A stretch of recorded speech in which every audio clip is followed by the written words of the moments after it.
नमस्कार. मी ज्योती चव्हाण.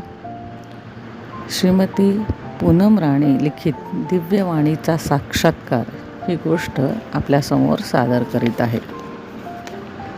माणसाला जगण्याचे बळ विज्ञान देते, पण जगण्याला अर्थ देण्याचे काम धर्म करतो. आपल्या समृद्ध जीवनाला आत्मज्ञानाचा स्पर्श होऊन विश्वकल्याणाचे पसायदान गावे असा विचार करणाऱ्या बालकाची आजची ही कथा.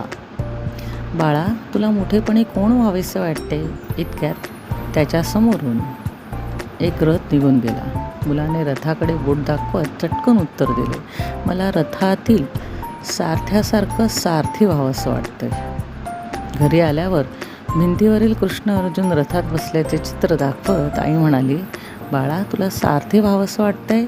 जरूर हो, मात्र कृष्णासारखा, जो जगाचा रथ हाकतो आहे आणि अर्जुनाला मार्गदर्शन करतो आहे.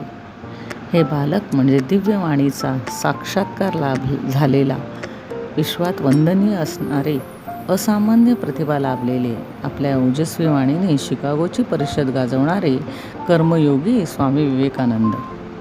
लहानपणी ते अत्यंत दयाळू होते. प्राणीमात्रांवर विलक्षण प्रेम होते.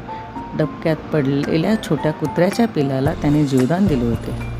आई त्यांना रोज रामायण महाभारताच्या कथा सांगत असे. त्यांना कीर्तन भजन आवडत असे. कीर्तन ऐकणे हा त्यांचा छंद होता. एकदा ते कीर्तन ऐकण्यास गेले असता कीर्तनकार बुवाने मारुतीरायाच्या श्रीरामावरील भक्ती कशी होती हा प्रसंग छान उलगडून दाखवला. मारुतीराया केळीच्या वनात राहतो. त्यांना केळी आवडत असे असे कीर्तनकाराने सांगितले. कीर्तन संपताच स्वामी केळीच्या वनात गेले. रात्र होत आली होती, मात्र तिथे मारुतीराया न आल्याने ते निराश होऊन घरी परतले. आईला झालेला वृत्तांत कथन केला. आई म्हणाली, बाळा, केळी आवडतात म्हणून मारुतीराया थोडाच केळीच्या बागेत बसून राहणार? अरे, रामरायाने त्यांना दुसरं काम सांगितलं असेल, त्यामुळे ते तेथे आले नाहीत. आईच्या सकारात्मक विचारशैलीचा परिणाम स्वामीवर बालपणापासून होत होता. कॉलेजमध्ये ते एक हुशार तल्लख बुद्धीचे विद्यार्थी म्हणून गणले जात होते. प्राध्यापक हेस्टी यांच्या मुखातून नीरव शांतता म्हणजे समाधी या शब्दाचा अर्थ उलगडताना रामकृष्ण परमहंस नावाची ओळख झाली आणि त्यानंतर त्यांच्या जीवनात गुरुरूपी पौर्णिमेच्या चांदण्याची बरसात रामकृष्णांच्या रूपात झाली. शास्त्र, गुरु आणि मातृभूमी ही त्यांच्या जीवनातील प्रेरणास्थानं होती. शिक्षण म्हणजे मानवाच्या अंगी जे सुप्त पूर्णत्व आहे त्याचे प्रकटीकरण आहे. युवकांना जीवनविषयक बोध देताना ते म्हणत, जीवन ही चैनीची वस्तू नाही तर कर्तव्याची भूमी आहे.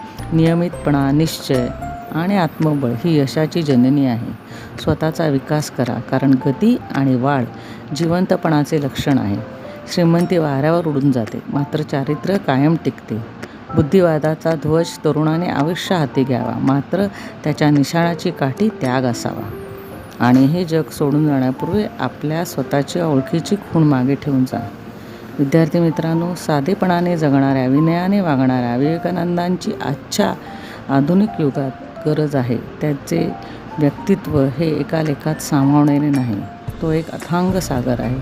या सागराच्या जीवनचरित्राचा अभ्यास आजच्या युवकांनी केला तर निश्चितच राष्ट्रघडणीत हातभार लाभेल. धन्यवाद.